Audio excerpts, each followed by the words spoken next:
Because of the cyclone கூட இது இருக்கும்னு சொல்லலாம். ஏன்னா கிட்டத்தட்ட ஒரு 200 கிலோமீட்டர் ஸ்பீடில் வந்து காற்று அடித்த மாதிரி ஆக்சுவலாக 6000 ஃபீட் அளவுக்கு வந்து வண்டி இறங்கி திருப்பி மேலே போயிருக்குங்கிறது நான் இதான் ஃபஸ்ட் டைம் கேள்விப்படுறேன்.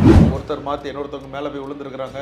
அண்ட் சீட் பெல்ட் இருக்கிறவங்க ஓரளவுக்கு மேனேஜ் பண்ணியிருக்காங்க. சீட் பெல்ட் இல்லாதவங்க கொஞ்சம் ரொம்ப கஷ்டப்பட்டுருக்காங்க. இப்போ கிளியர் டர்புலன்ஸ்னு சொல்கிறாங்க. உங்களுக்கு பார்க்குறது விசிபிளாக தான் இருக்கும், எல்லாமே கரெக்டாக தான் இருக்கும்.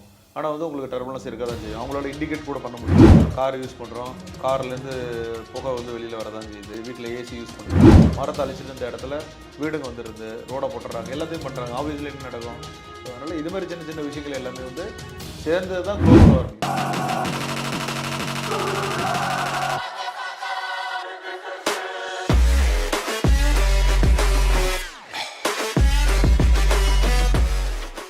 விடி மீடியா நேயர்களுக்கு வணக்கம். இன்றைக்கி நம்ம கூட அரசியல் விமர்சகர் திரு சுரேஷ் சார் அவர்கள் இணைஞ்சிருக்காரு. அவர்கிட்ட சிங்கப்பூர் ஏர்லைன்ஸ் விமானம் SQ321 என்ன நடந்தது, என்ன நடந்திருக்கும் அப்படின்னு நம்ம கேட்டு தெரிஞ்சுக்கோ. வணக்கம் சார். வணக்கம் சார். நீங்கள் அடிக்கடி விமானத்தில் பயணிக்கிறீங்க அப்படின்ற முறையில் உங்ககிட்ட இந்த கேள்வி கேட்கலாம் அப்படின்னு விரும்புகிறேன். சிங்கப்பூர் ஏர்லைன்ஸ் போயிங் 777 அந்த விமானத்துக்கு என்ன சார் ஆச்சு?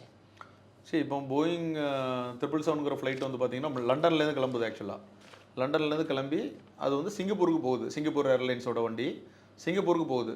போகும்போச்சில் எப்படி சரி, போயிங் 777 வண்டியை பொறுத்த வரைக்கும் என்னென்னா, அதில் வந்து ஒரு நீங்கள் எக்கானமி சீட்டாக பார்த்தீங்க அப்படின்னா ஒரு 390 சீட் வந்து இருக்கணும். ஆக்சுவலாக ஜென்ரலி எக்கானமி சீட் அப்படின்னா நம்ம ஒரு ப்ரீமியமோட லோயர் கேட்டகரி எக்கானமி அப்படிங்கிற சீட் வந்து மினிமம் ஒரு 390லேருந்து 400 சீட்ஸ் வரைக்கும் இருக்கும் ஃபார் 777ங்கிற வண்டியில்.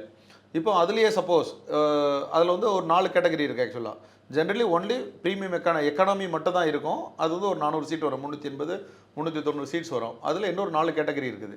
எப்படின்னா ஃபஸ்ட் கிளாஸ் அப்படிங்கிற ஒரு சீட்டிங் கெப்பாசிட்டி உள்ளது இருக்குது.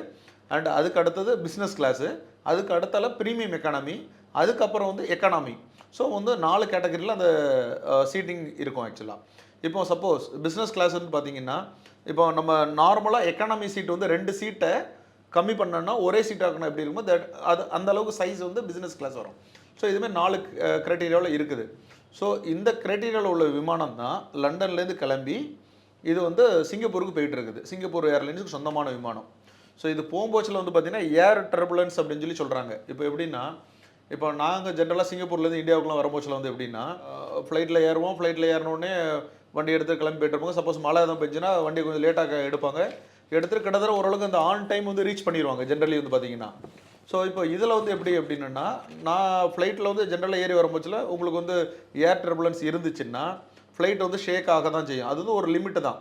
ஸோ ஜென்ரலி நம்ம வந்து ஒரு ½ hour இல்லை 45 மினிட்ஸ்க்கு வந்து நம்ம என்ன பண்ணுவோம்னா சீட் பெல்ட்ஸை வந்து ரிமூவ் பண்ண சொல்லிடுவாங்க. நம்ம சீட் பெல்ட் ஃப்ரீயாக ரிலாக்ஸாக இருப்போம். ரெஸ்ட் ரூம் போவாங்க, இடையில சாப்பாடுக்கு போட வச்சுன்னா சாப்பிடுவாங்க. ஸோ இப்படி தான் ஜென்ரலி இருக்கும். சீட் பெல்ட் வந்து ரிமூவ் பண்ண சொல்லுவாங்க. அதுக்கப்புறம் ஃபுட்டு வந்து சர்வ் பண்ண ஆரம்பிச்சிருவாங்க. ஜென்ரலி இன்டர்நேஷனல் ஃப்ளைட்டை பொறுத்த வரைக்கும் காம்ப்ளிமெண்ட்ரி ஃபுட்டே இருக்கும். ஆக்சுவலாக ஃபுட் இருக்கும், ட்ரிங்க்ஸ் இருக்கும், வாட்டவர் இருக்கும். ஸோ அது சர்வ் பண்ண ஆரம்பிச்சிடும். ஸோ இப்படி தான் வந்து போகும். ஒன்ஸுக்கு அப்புறம் அந்த ஃபுட்டு சர்வ் பண்ணுறதுக்கப்புறம் வந்து முடிச்சதுக்கப்புறம் திருப்பி வந்து again will come to the சீட்டுக்கு வந்துடும். அதுக்கப்புறம் சீட் பெல்ட் போடுறது நமக்கு வந்து தென் வண்டி வந்து இறங்கிடும். ஸோ இதுதான் வந்து ஜென்ரல் நடக்கிறது. ஸோ இந்த வண்டியை பொறுத்த வரைக்கும் வந்து எப்படின்னா, அந்த டைமில் வந்து பார்த்தீங்கன்னா ஏர் டர்புலன்ஸ் இருக்கும் போச்சில் வண்டி வந்து மூவ் ஆகி ப்ராப்ளி வந்து 2-3 பேர் என்ன சொல்கிறாங்கன்னா, நம்ம நண்பர்கள்ட்ட விசாரிக்கும் போச்சில் பே ஆஃப் பெங்காலில் வந்து இந்தியாவை கிராஸ் பண்ணி போகும்போச்சில் அந்த இம்பாக்ட் இருந்திருக்கு. ஸோ அந்த நம்மளுக்கு சைக்ளோன் வந்து பார்த்தீங்கன்னா 25 ஃபார்ம் ஆச்சு. இது நடந்த 21 நடந்திருக்கு. So maybe because of the cyclone கூட இது இருக்கும்னு சொல்லலாம். ஏன்னா கிட்டத்தட்ட ஒரு 200 கிலோமீட்டர் ஸ்பீடில் வந்து காற்று அடித்த மாதிரி ஆக்சுவலாக ஆன் ஏரில். ஸோ அப்படிங்கிற பட்சத்தில் இது இவங்களால வந்து ஒரு குறிப்பிட்ட ஸ்டேஜ் வரைக்கும் தான். ஏன்னா அதுக்கப்புறம் ஆட்டோ பைலட் மோடில் தான் ஃப்ளைட் வந்திருக்கும். ஸோ அதுக்கப்புறம் மேனுவல் மோடுக்கு எடுத்து இவங்க வந்து கிளைம் பண்ணி போகிறதுக்கு தான் ட்ரை பண்ணியிருப்பாங்க. அதில் தான் வந்து இப்படிப்பட்ட சிரமங்களை அவங்க சந்திச்சிருக்கிறாங்க.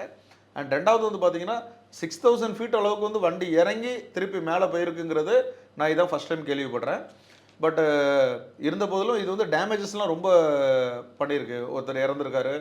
அண்ட் உள்ள நீங்களே பார்த்தீங்கன்னா தெரியும், நம்ம எமர்ஜென்சி மாஸ்க் வந்து கீழே விழுந்திருக்கு. ஒருத்தர் மாற்றி இன்னொருத்தவங்க மேலே போய் விழுந்துருக்குறாங்க.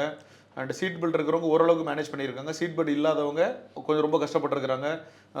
அது அந்த டர்புலன்ஸில் வந்து பார்த்திங்கன்னா வந்து ஒருத்தர் மேலே விழுந்து குட்டிக்காரன் அடிச்சு போய் விழுந்து அவங்களுக்கு அடிபட்டு இடுப்பு அடிபட்டு ஸோ நிறைய பேர் சிவியராகவே இன்ஜூர் ஆகியிருக்கிறாங்க.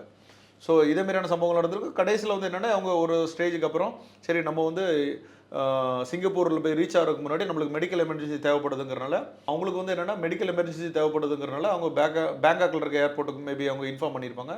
தென் அங்கே லேண்ட் ஆகி அவங்களுக்கு உண்டான எமர்ஜென்சி ட்ரீட்மெண்ட்ஸ் எல்லாமே அங்கே கொடுத்து அங்கே ஹாஸ்பிட்டலைஸ் பண்ணியிருக்காங்க. ஸோ இதுதான் போயிங்கோட 777ஓட ஹிஸ்ட்ரி. இது நான் கேள்விப்பட்ட வரைக்கும் என் சைட்லேருந்து வந்திருக்க டேட்டா வச்சு நான் உங்களுக்கு சொல்கிறேன். சார், இந்த ஒரு டர்புலன்ஸ்னால ஒரு 42 பயணிகளுக்கும் மேற்பட்டோருக்கு ஒரு பலத்த காயம் அப்படின்லாம் சொல்கிறாங்க. சீட் பெல்ட் போடாமல் இருந்ததும் பைலட் வந்து அதற்கான இன்ஸ்ட்ரக்ஷன் கொடுக்காம இருந்ததும் தான் இந்த ஒரு விபத்துக்கு காரணமாக இருந்திருக்குமா? இல்லைங்க, கண்டிப்பாக வந்து கொடுத்துருப்பாங்க. ஏன்னா சீட் பெல்ட்டுங்கிறது ஒரு இப்போ ஜென்ரலாக நார்மலாக நாங்கள் வர்ற பேசஞ்சர்ஸ்க்கு ஒரு ஒரு சின்ன டர்புலன்ஸ் வந்தாலுமே வந்து இமீடியட்டாக சீட் பெல்ட்டை வந்து நீங்கள் போடுங்க அப்படிங்கிற இன்ஸ்ட்ரக்ஷன் கொடுத்துருவாங்க.